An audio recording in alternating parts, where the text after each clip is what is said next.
ليس البر أن تولوا وجوهكم قبل المشرق والمغرب ولكن البر من آمن بالله واليوم الآخر والملائكة والكتاب والنبيين وآتى المال على حبه ذوي القربى واليتامى والمساكين وابن السبيل والسائلين وفي الرقاب وأقام الصلاة وآتى الزكاة والموفون بعهدهم إذا عاهدوا والصابرين في البأساء والضراء وحين البأس أولئك الذين صدقوا وأولئك هم المتقون. يا أيها الذين آمنوا كتب عليكم القصاص في القتل الحر بالحر والعبد بالعبد والأنثى بالأنثى فمن أوفي له من أخيه شيء فاتباع بالمعروف وأداء إليه بإحسان ذلك تخفيف من ربكم ورحمة فمن اعتدى بعد ذلك فله عذاب أليم ولكم في قصاص الحياة يا أولي الألباب لعلكم تتقون. كتب عليكم إذا حضر أحدكم الموت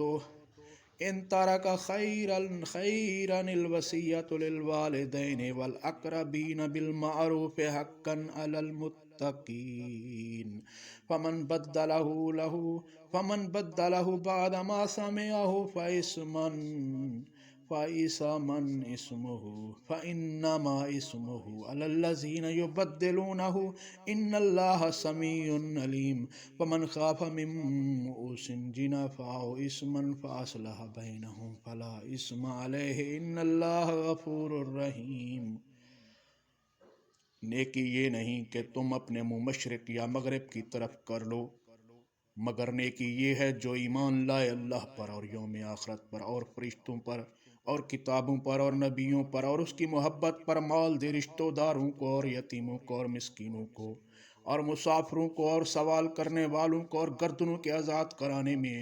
اور نماز قائم کرنے میں اور زکوٰۃ ادا کرنے میں، اور جب وہ وعدہ کریں تو اسے پورا کریں، اور صبر کرنے والے سختی میں اور تکلیف میں